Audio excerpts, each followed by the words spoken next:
story appears ordinary until you see the core side of it. And what you're looking for is the story behind the news. We bring it to you from Lagos, the commercial capital of Nigeria. Giving you all sides and political stories round the clock. Every detail from the start line to the final whistle.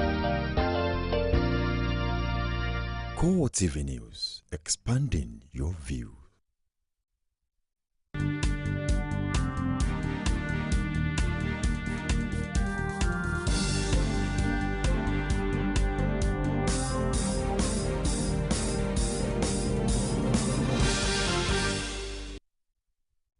Hello and welcome to CoreTV Primetime News. I am Ebunlomo Adekunle. In our major story, Nigeria's health authorities confirmed successful treatment and discharge of patient number 8 in Lagos as EVD cases rise to 18.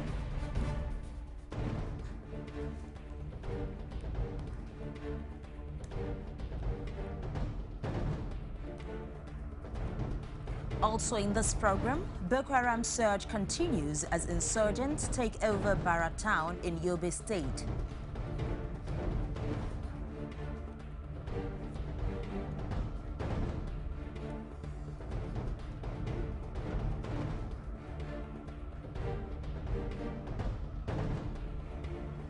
Former Borno State Governor Ali Sharif denies link to Boko Haram, states readiness to face any probe panel.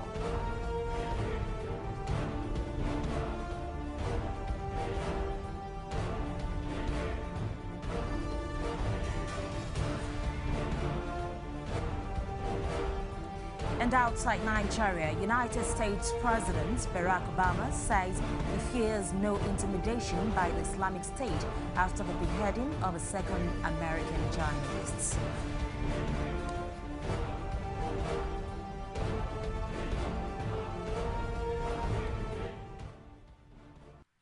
And now the details. Nigeria's health authorities have confirmed that an 8th patient has been discharged after a successful treatment in Lagos. The latest patient, cleared to go home, according to Health Minister Onyebuchi Chukwu, is the spouse of a primary contact of the late Liberian-American Patrick Sawyer. He also revealed after the Federal Executive Council meeting in Abuja that 7 people have so far died from the disease in Nigeria.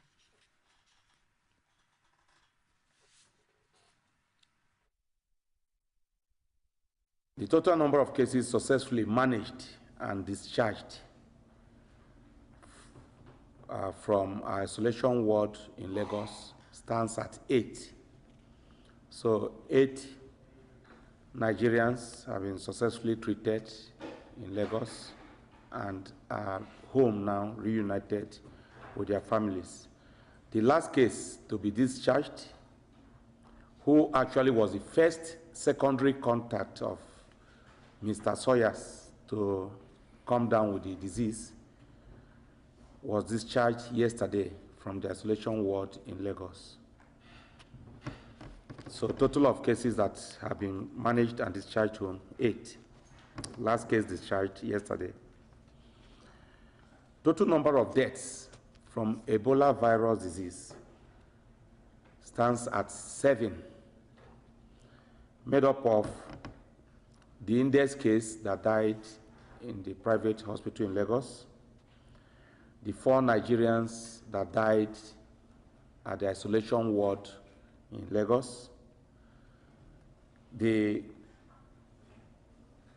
Port Harcourt-based doctor who was not managed by us but died, has been confirmed to have died from Ebola virus disease, and the elderly patient who was in the same hospital where that Port Harcourt doctor was managed, but who was admitted and managed by us at the Port Harcourt isolation ward, but who unfortunately didn't make it because she also had other problems, including heart problems.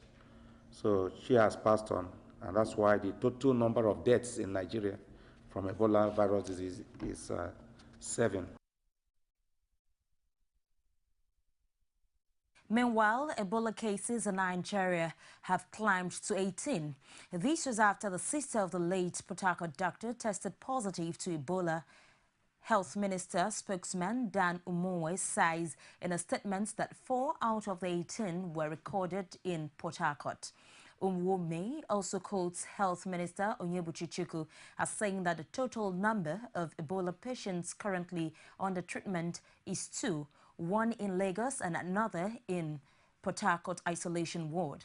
In addition, 41 people are currently under surveillance in Lagos, while Port Harcourt has 255. He added that 320 contacts have been discharged in Lagos after they were observed for 21 days. The minister also debunked rumors of EVD cases outside Lagos and Port Harcourt. Rivers State Governor Rotimi Amechi has assured residents in the state of his government's readiness to curtail further spread of the Ebola virus disease. Amechi promised that Rivers is going to contain the disease just like the Lagos State government. The diplomat was unfair to Rivers people. The day he came into Port Harcourt, we got wind of it. We called him to ascertain whether he was in Port Harcourt. He denied he was not in Port Harcourt. 5 days after, he surfaces in Lagos. And in Lagos again, he was asked if he was in Port Harcourt. He denied. He was left alone, after which, 3 weeks after, the doctor died.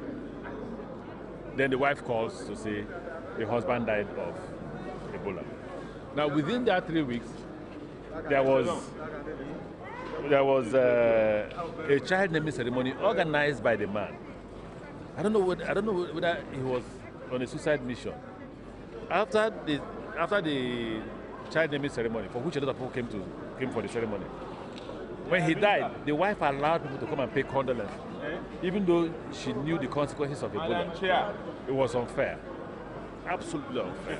But again, as a governor, the issue is not to cry about spilt milk, it's to find solution. We've been tracking and tracing both primary and secondary contacts. We've been able to bring in 200. When we say we've quarantined, there's no particular house where you quarantine everybody. It is that you are not allowing them any freedom to move around so that they don't infect anybody when they present symptoms. Now 3 persons have presented symptoms. We've taken the 3 persons into the isolation ward. And after that, we'll commence treatment. So that's where we are. The Nigeria Labour Congress wants the federal government to keep a close watch on people placed under surveillance as a result of the Ebola virus disease. NLC General Secretary Peter Ozo-Eson, who stated this at a news conference in Abuja, also described the unauthorized movement of these persons as a threat to efforts to contain the disease. He argued that acts such as the one that led to the spread of the disease to Port Harcourt constitutes severe breach of protocol which should not be condoned. The important thing is medically these things need to be followed because it is true that the general symptoms of Ebola are also symptoms of other maladies. We need to always wait for the confirmation of the test. And so we hope that the reported Kaduna case will turn out not to be Ebola. But if it turns out to be, it is also again to follow the laid down process that the Ministry of Health has coordinated very well of ensuring that they now trace the contact from which the person may have been infected and then trace all those who have had contacts. And for us, the NLC and on behalf of our workers, our general appeal is that citizens must realize the importance of following instructions. Away from the Ebola issue, Boko Haram extends attack to Baratown in Yobe State. Find out details of these and other stories after this timeout. Stay with us. You can now watch CoreTV News live from anywhere in the world on our website www.coretvnews.com. Click on Live TV on our website and watch us live. And welcome to CoreTV Primetime Days. To follow us on Twitter, click on Twitter icon on our website. On Facebook, click on the Facebook and YouTube to see all our previous news production. You can also watch us live on YouTube. Click CoreTV, leave a space, then News. CoreTV News, a 24-hour news station. welcome you to From the Ivory Tower and happenings around the country. Varsity teachers get to air their views. Students are actually not left out. We bring you intellectual ins from the events happening around you. It is dedicated to educating the populace with a spice of entertainment. From the Ivory Tower, Tuesdays, only on CoreTV News. One continent, 54 countries, over 2,000 languages, but united in similar interests. As news breaks, we give you in-depth analysis around Africa every Monday on CoreTV News.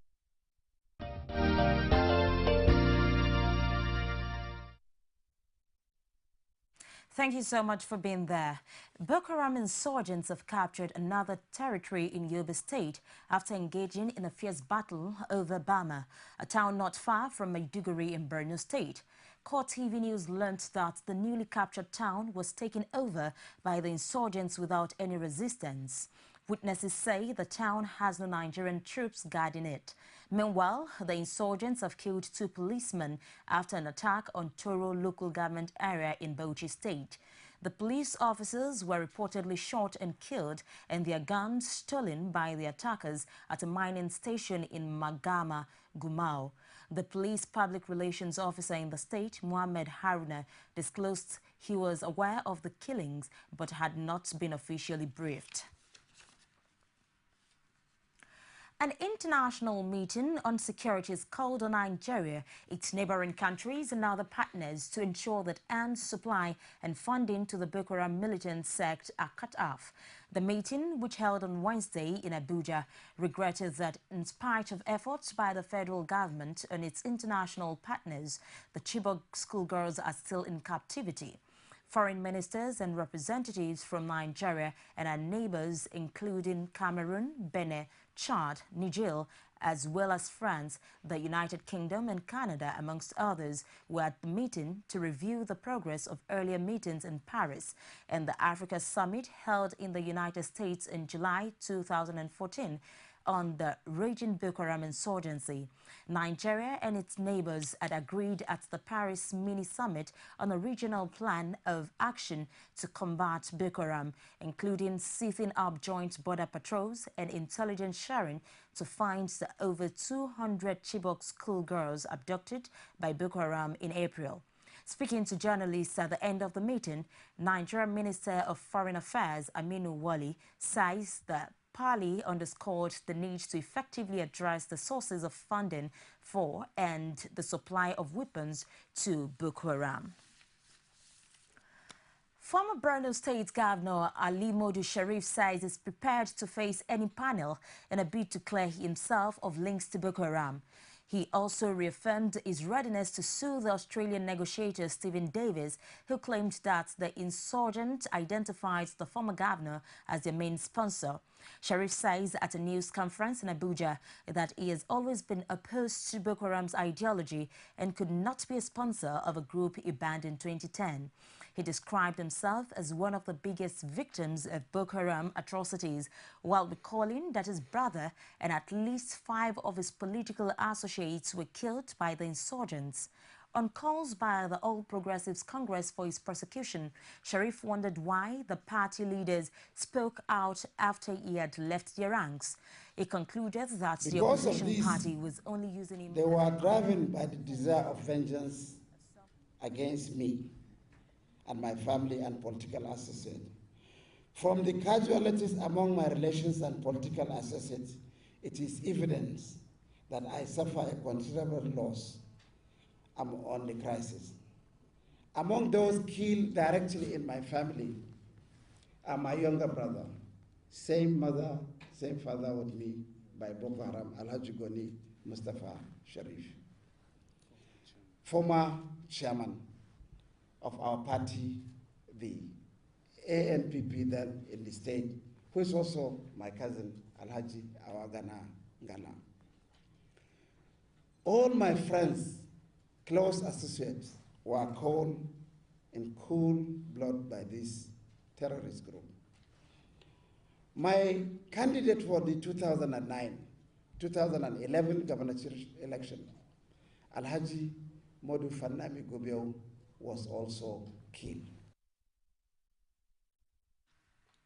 The Lagos State Police Command has assured residents of adequate security of lives and property as year 2014 enters last quarters. Assistant Commissioner of Police in charge of operations, Ima Ungu, stated this at a meeting with journalists after the State Security Council meeting. Ungu says the law banning the illegal use of siren and restriction of Okada riders are still in force in the state. He added that the police is ready to stop violence associated with street gangs in the war. The police, the armed forces who are assisting police in doing their jobs, every other security agent is getting ready. We are getting ready. We are prepared. This is not the first time we've been doing it, and we are prepared to do it this time around. This year, we are going to make sure that crime and criminality is reduced to the barest minimum. We are not going to fold our arms and see cult members maiming and killing innocent and law-abiding Lagosians. So we are moving in conjunction with every other security agent in Lagos State.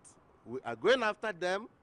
We'll get them. Either you change or we catch you, arrest you, and prosecute you in the court.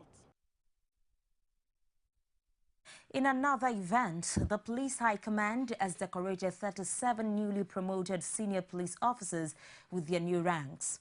The Acting Inspector General of Police, Suleiman Abba, charged the officers to work closely with the citizens for better policing. He also mandated them to take steps to improve on the welfare of officers and men under their command. Pius Samuel has more in this report. Again, the police authorities have found some officers worthy in the discharge of their duties, and today they are being rewarded. Family and friends of the officers are also here to witness the decoration ceremony. Then it was time for decoration. One after the other, the senior police officers were decorated with new ranks.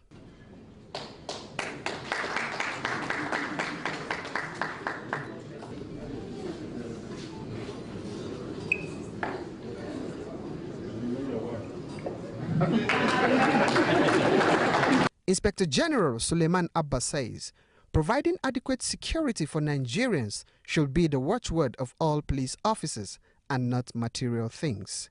He added that the public will hold the police accountable if they fail to control the level of corruption in the country. That there are a lot of expectations on you, and whatever you do should be focused on attaining or satisfying those expectations. The achievement of this expectation will be the yardstick of your assessment. Because most times you missed it. We do miss it. There is no better assessment of a policeman or a police organization than its ability to control crime. Some of the newly promoted officers could not hide their feelings when they spoke with CoreTV News. Everybody's happy for us. Yes, we are very happy. I know we have a lot, we are carrying a lot on our shoulders, and well, the only thing we can do is to put in our very best to make sure that we do not disappoint the IG and its management team. We'll ensure that, we comply with the Constitution, prevention of crime. I feel promotion, the new rank, I feel splendid, excited. I look forward to the challenges. I'm happy, grateful to God. Well, I do not know the new office yet, but whatever it is the office of a commissioner of police, and I think I am ready for it. Well, I feel elated, I feel exalted, I feel humbled. This is an indication that so much is expected from me. So much given to somebody, so much is expected. It is expected that I should redouble my efforts in whatever I'm doing. Focused, be more committed, be more dedicated to the police mandates, and to do my job diligently. Among those promoted are 30 commissioners of police, out of which 3 are women. 7 others, including police spokesman Emmanuel Ojukwu, are now acting commissioners of police. Pius Samuel, CoreTV News, Abuja. The Sokoto State Commissioner for Information, Danladi Bako, has admonished Nigerian television stations to catch up with the January 1st deadline for digitization. Bako, who spoke on the sideline of the recently concluded APC Governors Summit in Owerri, the Imo State capital, admits the development would elevate broadcast standard and transmission quality in the country. Digitization started as far back as 2001. The issues were discussed at the ITU conference in Geneva and at so many other ITU conferences. And so many other countries have gotten to that level. We are just catching up now. There are countries that have been digitized since about 2006, 2007. We are just arriving at that point now. But really and truly, we can do it, and I think we're on course to do it. The National Broadcasting Commission has set out the guidelines. The federal government set up a team of technocrats called the Digi Team, and I think they have set out the standards. What they've done also is to set up the platforms, the signal distributor. The signal distributor, NTA will carry one platform, and I think another platform has just been approved.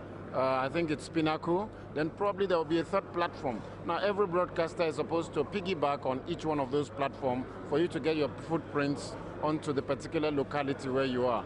And I think so far so good. I envisage that most of the stations in the state governments and federal government circles will piggyback on the NTA platform, which is Star Times. And I think others that can piggyback on Pinnacle will be most of the private. Although I know that the private and concerns and media are trying to look for another platform apart from Pinnacle. But I think there are two that are registered now, and probably a third one, so that you can have a choice of what to put your... You don't need transmitters, you don't need to bother about transmission, you just go ahead and produce content. And the truth of the matter is that the rest of the world had done that long time ago. The broadcast houses should just concern themselves with content. Transmission is another ball game completely. Another set of bodies will take care of transmission. The way it is with power. Power, you have generation, you have transmission, you have distribution, all of that. So now, broadcast houses will concern themselves with production of content, and the transmission will be left to the signal distributors. Where here, I think there are 3 platforms: the NTA Star Times platform, Pinnacle platform, and probably one more that will be added. Mixed reactions have continued to trail CBN's reintroduction of charges on ATM withdrawals. Details of this and more on Business News with Sabena Izoku. After this break, don't go away. You can now watch CoreTV News live from anywhere in the world on our website, www.coretvnews.com. Click on Live TV on our website and watch us live. And welcome to CoreTV Primetime Days. To follow us on Twitter, click on Twitter icon on our website. On Facebook, click on the Facebook and YouTube to see all our previous news production. You can also watch us live on YouTube. Click CoreTV, leave a space, then News. CoreTV News, a 24-hour news station. Nigerians continue to travel the city of Lagos went to dark as all routes. Be the first to know from the north, south, east, west and around Africa. We break the news. One Nigeria. Now you can catch all the actions live as the news breaks. We are CoreTV News. Welcome to CoreTV, a 24-hour news station. From time immemorial, women have birthed life, shaped character, and by extension, influenced the society. Moremi of Ife, Emoten of Benin, Queen Aminat of Zaria, all women of influence and power. Whether it's before election, after election. How ironical. Women being so powerful, yet have few grounds in decision making. I see you as a wife, and I see you as a wife to a man. We are talking women in politics. A woman will be bold enough to stand up and say, I want to become president of Nigeria. Only on CoreTV News.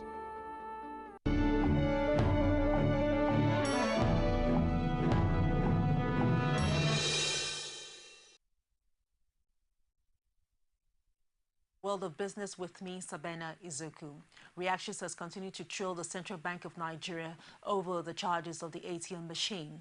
However, financial experts explain that the charges will aid banks in maintenance of the ATM machines. But others say and argue such extra charges will be a strain on the developing economy. Rashid took on Osogbo residents on this issue and filed in this report. As the central bank directive of 65 naira charge on ATM interbank withdrawal takes effect, Nigerians have been reacting in diverse ways to the policy. As some welcome the development, others believe it is exploitative, arguing that the Apex Bank and financial service providers in the country have decided to add to the burden of the suffering masses. A financial expert, Chris Okme, described this charge as a bad omen for the fragile Nigerian economy. When we take out the policy of 100 naira and 4 years down the line, come back and reinstate 65 naira, I mean, we're going through too much turbulence. However, this is an interbank transaction charge. May just make consumers to take better decisions around their ATM usage. For every policy, its direct effect is on the populace. Long queue is now experienced in banks as people are no more at liberty of using banks nearer to them for fear of losing their hard-earned 65 naira. They now prefer getting to the banks where their accounts are domiciled before using ATM machines. Actually, I came here because I'm using First Bank because I don't want them to deduct that 60 naira or 65 naira from my account. I can see that 65 naira as it's a cheating. Yes, it's a cheating to my own point of view. Mixed reactions now greet the 65 naira ATM fee from different class of Nigerians. 65 naira is not too much. Especially if I go to my village where my bank is not available and the other banks are there and I have to stay for 1 month.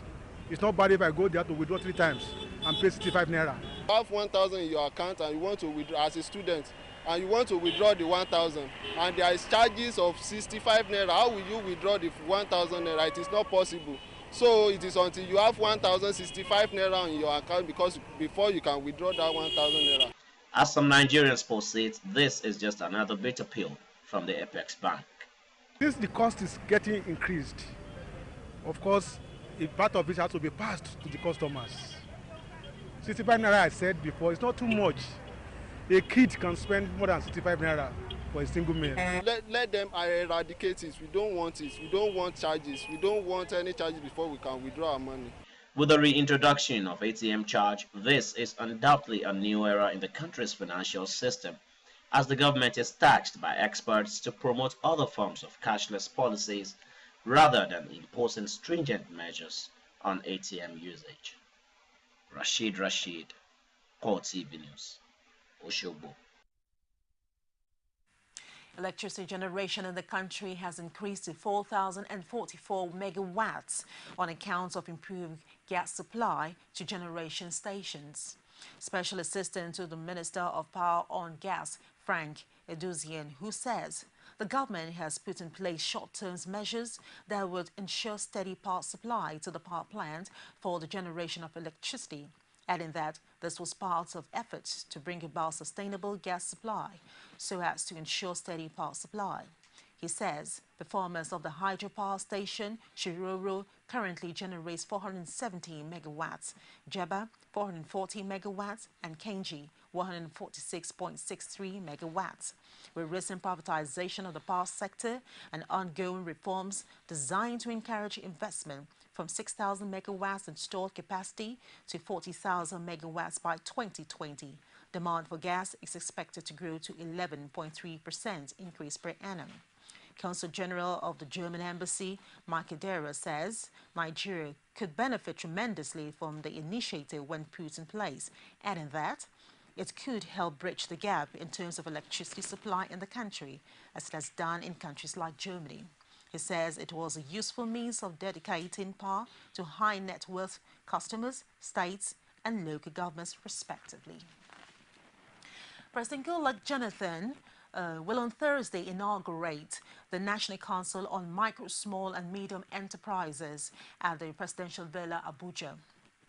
The Council is expected to provide guidance and coordination on the evolution of strategies and policies for the wholesome support of micro, small and medium enterprises development fund in Nigeria. The apex body is headed by Vice President Namadi Sambo. Memberships of the Council is joined from ministries such as National Planning, Finance, Agriculture, Youth and Women Affairs, and governors each from 6 geopolitical zones of the country, departments, agencies, Manufacturers Association of Nigeria, among others. In a related development, the Nigerian Association of Chambers of Commerce, Industry, Mines and Agriculture, NASIMA, have expressed concern over the exclusion of the organized private sector from the guidelines of the 220 billion naira Micro, Small and Medium Enterprises Development Fund. According to NASIMA, the inclusion of the Association and Manufacturers Association of Nigeria as members of steering committee for the administration and management of the fund would consolidate the spirit of public-private partnership. It will be recalled President Goodluck Jonathan recently launched the disbursement of 220 billion naira Micro, Small and Medium Enterprises Development Fund to prop the growth of the Micro, Small and Medium Enterprises Development Fund in the country. As much as NASIMA commends the move, it says it will be willing to see banks' collateral relaxed and also share the experiences of other countries like Indonesia that have made success in microfinancing. NASIMA National President Badaru Mohammed Abubakar, who raised concern over the delay of the 2014 budget, insisted it does not allow proper planning by both the private sector, ministries, departments and agencies. And on the stock market report, the equity transaction on the floor of the Nigerian Stock Exchange ended on a negative note today. The All Shares Index dipped by 0.32% to close at 41,207.79 basis points. Market capitalization decreased in the same manner and closes as 13.60 trillion naira. In all, a total of 201 million shares valued at 2.4 billion naira were exchanged in 5,392 deals. Report shows that Guinness PLC topped the gainers chart, followed by Nigerian Breweries, Guarantee Trust Bank, UACN, and Stanbic IBTC. On the other hand, Nestle PLC topped the losers chart, followed by Cadbury PLC, Forty Oil, Waco PLC, and Nascon. Meanwhile, here are the top 5 trades.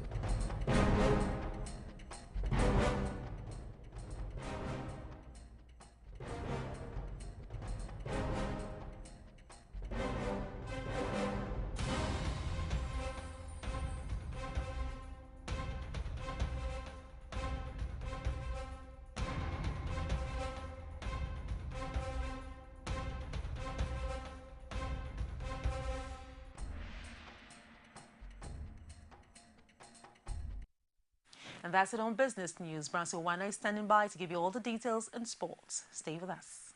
You can now watch CoreTV News live from anywhere in the world on our website, www.coretvnews.com. Click on Live TV on our website and watch us live. And welcome to CoreTV Primetime Days. To follow us on Twitter, click on Twitter icon on our website. On Facebook, click on the Facebook and YouTube to see all our previous news production. You can also watch us live on YouTube. Click CoreTV, leave a space, then News. CoreTV News, our 24-hour news station. Our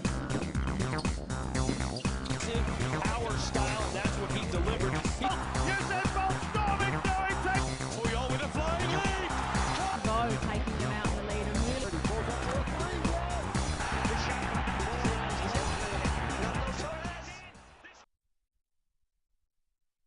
Very big thanks for joining us on the Sport News tonight. I am Brownson Wana. Nigeria has reported the Congolese Football Federation to CAF following the refusal to reveal their travels plan ahead of the Saturday's game against the Super Eagles of Nigeria in Calabar. NFF Head of International Department Bola Oyeyode reported to CAF on strange silence of the Congolese, after which the Congolese Federation forwarded a text message about its advanced party arriving in Nigeria on Wednesday and in need of visa on arrival. Saturday's showdown at the UJ Swane Stadium is the first of its 6 matches for each of the teams in 7 groups of 4 teams in the qualifying series for the final scheduled for Morocco early next year. The match kicks off 5 p.m. on Saturday. And away from that, England forward Danny Welbeck risked antagonizing supporters of former club Manchester United on Wednesday after admitting that he envisaged playing for Arsenal even before joining them. A Manchester-born United fan, Welbeck graduated through the youth ranks at Old Trafford but was allowed to join Arsenal on Monday for a fee of around £16 million. And it's great to obviously be a part of this club, and it's a team that I've always watched in the Premier League, and I've envisaged myself playing in this team before, and for it to finally happen, it's very, very exciting, as I said before. Yeah, I believe the style of play that the manager's got the boys playing, and obviously with the magnificent players in and around them, the midfield, slotting balls through, I feel like I can be running onto the end of them balls, slotting the ball away. Yeah, it went right down to the wire in the end. It's difficult to say how I felt at the times of the day, and because the deal was on, the deal was off, but at the end of the day, I'm an Arsenal player, and I couldn't be any happier at the moment. Paris Saint-Germain president Nasser Al-Khelaifi says UEFA financial fair play is unfair after a summer in which the French champions were hit with sanctions of breaching UEFA regulations. As far as we're concerned, as far as I am concerned, we're not running Paris Saint-Germain like a business. When we buy players, it's really because we believe in them and in their qualities. When we buy a Lavezzi, we really believe in Lavezzi's qualities. The same goes for Pastore, Cavani and other players. It's true that we have received big offers for many players, but I turned them down because we don't want to run a business through our players. We really want to build the stability of the club. Let me tell you the truth. As far as I'm concerned, the financial fair play is unfair because it blocks the arrival of new investors in football who would protect great clubs so they stay great and also keep small clubs small. I believe that when an investor is ready to invest in football and is prevented from doing so, he will turn to Formula One racing or any other sport. That's not good for football. I hope that UEFA will change the rules next year because plenty of clubs have complained about the rules. I hope that we'll find a solution for next year. The truth is that he doesn't want to sign up with us. I really love that player. I want to keep him, but he wants to leave. We're not talking with the club. If he wants to leave, he can leave. But the club has really invested a lot in this player. He came up through the training program. That means that the club does not want to lose a player like that.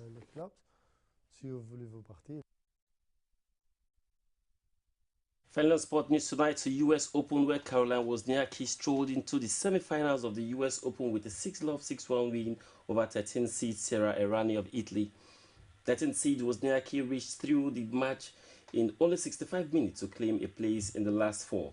The former world number one will face China's Peng Shuai to reach her first Grand Slam semi-finals by beating Swiss teenager Belinda Balucci 6-2, 6-1.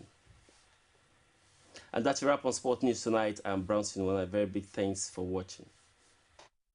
You can now watch CoreTV News live from anywhere in the world on our website www.coretvnews.com. Click on Live TV on our website and watch us live. And welcome to CoreTV Primetime Days. To follow us on Twitter, click on Twitter icon on our website. On Facebook, click on the Facebook and YouTube to see all our previous news production. You can also watch us live on YouTube. Click CoreTV, leave a space, then News. CoreTV News, our 24-hour news station.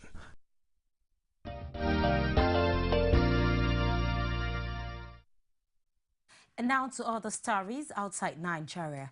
President Barack Obama says the United States will not be intimidated by the Islamic State after the beheading of a second American journalist by the Sunni extremists. Condemning the horrible act of violence, he says Washington's goal is to is for the Islamic State to no longer pose a threat to the region. He stressed that it will take time and that it can only succeed in close cooperation with partners in the region. Ukraine's President Petro Poroshenko has announced that he and Russia's Vladimir Putin had agreed to a permanent ceasefire in the east of the former Soviet country. Poroshenko's office said the agreement was reached in a telephone exchange that was preceded only a few hours by Barack Obama's arrival in former Soviet Estonia. Leaders from the 28-nation Western military bloc are due to agree on the creation of a 4,000-string force that could be deployed within 2 days to meet any perceived Russian military movements in Eastern Europe. Poroshenko's stunning announcement came more than 4 months into a war that has claimed more than 2,600 lives and plunged relations between Moscow and Kiev's Western allies to its lowest since the Cold War. The declared end to hostilities appeared to confirm Western allegations that Putin had a direct hand in the conflict, even though he has denied any role and claimed he is in no position to negotiate on the rebels' behalf. And that's been the show tonight. On behalf of the entire news crew, I am Ebulomo Adekunle, wishing you a pleasant night rest. Thank you for watching.